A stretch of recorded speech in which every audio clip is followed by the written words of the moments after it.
All right, Saturday night, Night of Champions in the books. I mean, it was in the books this afternoon, but it's the weekend. Got things to do. So I watched it Saturday night. And here we go. Things we like, things we didn't like.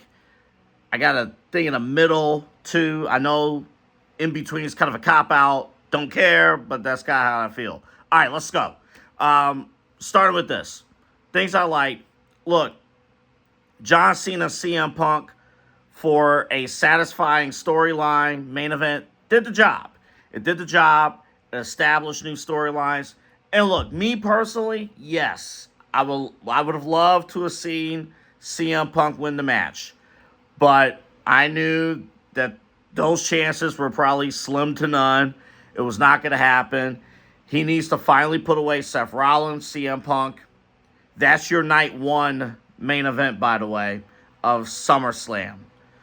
Seth Rollins and CM Punk. It's time for CM Punk to finally overcome the Seth verse. He's in the Seth Rollins universe still. He's got to get out of it. And, he can't just leave.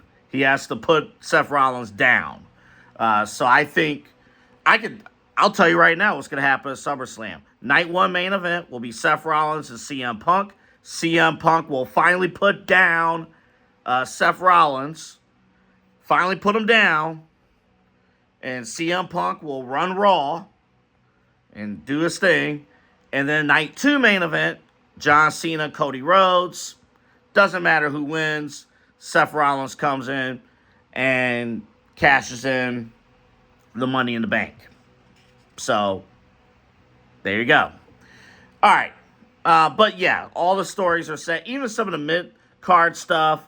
Obviously, Braun Breaker, seemingly he has feuds with like 3 different people. But we saw Penta. We saw Sami Zayn. It was, while watching it, I didn't want to be like, I'm down on all these run-ins. But they were, it is what it is. But you're going to get matches out of this coming up on Raw and in the coming weeks. So you'll have that all set to go. The other big thing, too, we are starting to see layers being peeled on John Cena. How bad is he willing to go, right? And we're starting to get answers in terms of what exactly is his purpose. Is he really a heel? Is he really a bad guy, John Cena? But anywho, a lot of questions that we can answer on the main show, on our main podcast. But for the show, if you're talking about telling the story, Cena and Punk did that. Of course, the wrestling was up to standard. I do agree with Kyle about I saw his reacts. I do agree about the ref bump and, look, we've had to watch CM Punk sell a table spot for 10 minutes. If CM Punk is hurt from a table spot for 10 minutes, then Charles Robinson probably will never be seen again going forward. But I do understand what he was saying there. But yeah, CM Punk, John Cena did the job. They don't need another match. They did a great job. Selfishly, yes, I wish it was a WrestleMania main event, but there are bigger things. But a storyline that excelled at their level, which is higher than most as far as main event feuds. So excellent job there. I thought Cody Rhodes and Randy Orton had an outstanding match to start the show. The storytelling, the energy level, with the crowd, and with those two telling that story. I thought the commentary did a great job. Michael Cole and Wade Barrett bringing things full circle, talking about the history with Legacy and the name drop of Ted DiBiase Jr., how it all came full circle. And Randy Orton hesitating on punting. We saw tonight Randy Orton and John Cena hesitate on opponents that they respect. That's storytelling. Randy Orton hesitated on the punt. He eventually, I'm Randy freaking Orton. The voices are back. I'm going to go for it. And then that was enough time for Cody to get out of the way. And then we saw John Cena all these weeks that championship belt. We talked about it on the podcast. The most dangerous weapon in 2025 in pro wrestling is the WWE Undisputed Championship belt. And what did John Cena do? He put the belt down. He was about to clock CM Punk. Would have got the disqualification, which champion's advantage, would have retained the title. He put the belt down. So you saw 2 matches tonight where the bad guy, I know Randy Orton's a babyface, but bad guy, you get what I'm saying, looked at their opponent and said, I actually respect you. I'm not gonna win that way. I'm not gonna do it. Good storytelling right there. Before I get to the thing that I don't like, there's something in the middle here.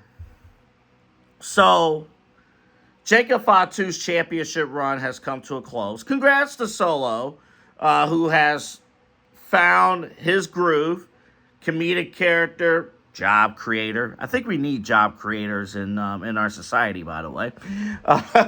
Job creator for winning the United States Championship. I thought overall they had a pretty good match. I'm in to be determined. I think I will admit the new Bloodline member. I don't remember his name. Tonga, whatever. I probably got that wrong. It's 3,000. I don't care. He looks more impressive than JC Mateo. He looks way more impressive. So, if I'm looking at it from a glass half full, if you build this new Bloodline member up, he could be a legitimate piece in WWE and can do some damage, can do some great things. So, that's the glass half full situation. And is Solo bringing in more family members, Bloodline? I understand that. On the other end, though, people are sick of the Bloodline. People are sick of it. And you can't help but notice, like, man, when it was the OG Bloodline, you had names, right? You had names. You had people, I understand they've been in WWE, like the Usos had been in WWE, but they were names, right? You know. And they brought in one new guy, and that was Solo. Like, one new guy that was not on the roster previously. And that was Solo. But they had names. You look at the OG Bloodline, like, okay, led by Roman Reigns. They're headlining and main eventing shows. Okay, this Bloodline is only feuding for the United States Championship. They're not feuding for the world title. Nobody's advocating for them to feud for a world title. This is their baseline at this point. Jacob Fatu, when he was brought in to the Timu Bloodline, is what we called it. Look, Jacob Fatu elevated himself beyond those levels. But to me, JC's a miss. Like a huge miss. He's a miss. So it's just a matter of, can you bring excitement to a storyline that, to be perfectly honest, in the grand scheme of things, as far as the string of stories, this is a 5-year-old story. This is a 5-year-old story. Can you tell the story any differently and more compelling? Can you tell this story 5 years in?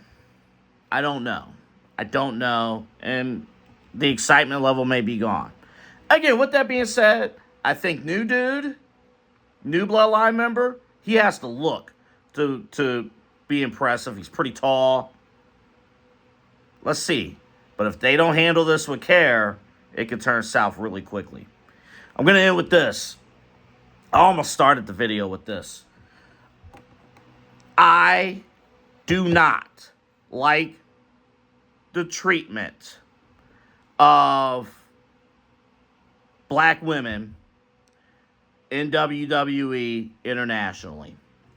Matter of fact, I hate it. And don't tell me that, Jade Cargill can't wrestle. And I understand, listen, she didn't have the greatest match. She didn't have the greatest finish. And I get that. I understand that, and it is what it is.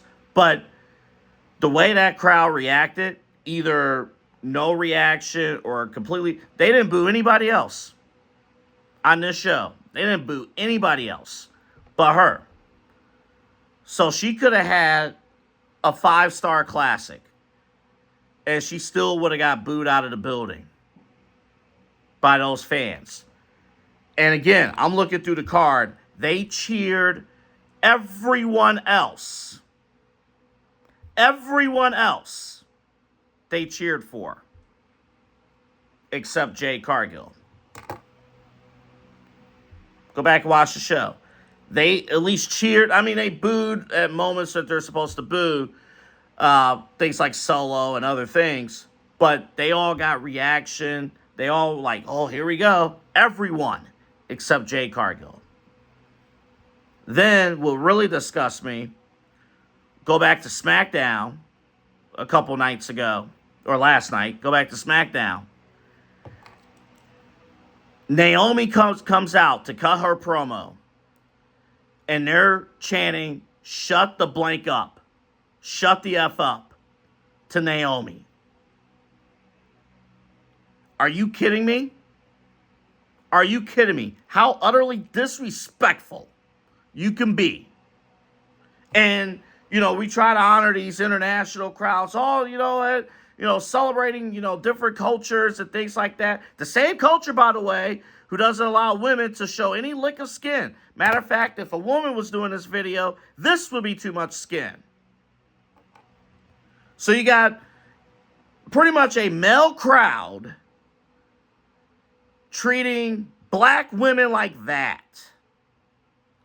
Telling a performer to shut the F up. Booing another performer out of the building. Not even generating reaction. Nothing. And it's not just Saudi Arabia. Go back to that entire international tour before WrestleMania and watch how Bianca Belair was treated. You think that was out of spite, out of mind? Look at where that story was going back then at that time. Look at the story. The story was Bianca Belair did everything correctly to qualify for WrestleMania. Rhea Ripley was the one that was booked as a heel, as a crybaby heel, and she's getting cheered, which is fine. Okay, everyone loves Rhea and reestablished that. No shot against Rhea. But Bianca Belair, after stating her case, go back to the April 7th edition of Monday Night Raw. Go back to some of the other Raws when they were international during the month of March, and watch the treatment that they delivered to Bianca Belair, where she showed no heel qualities, none. Booed out of the building. Don't tell me that there isn't an issue against black women in society, but in terms of WWE, don't tell me that there isn't an issue against black women internationally with these WWE shows. And this company needs to do a damn better job protecting them. Unbelievable. Unbelievable. I almost led with this because that irked me. That irked me to see what happened last night, what happened tonight, what happened during that tour. Don't just say, oh, she's a bad wrestler. That ain't it. That ain't it. A male crowd, a society that doesn't accept women for who they are in the first place, and then, yeah, black women at that. All right. That's enough for me. Good night.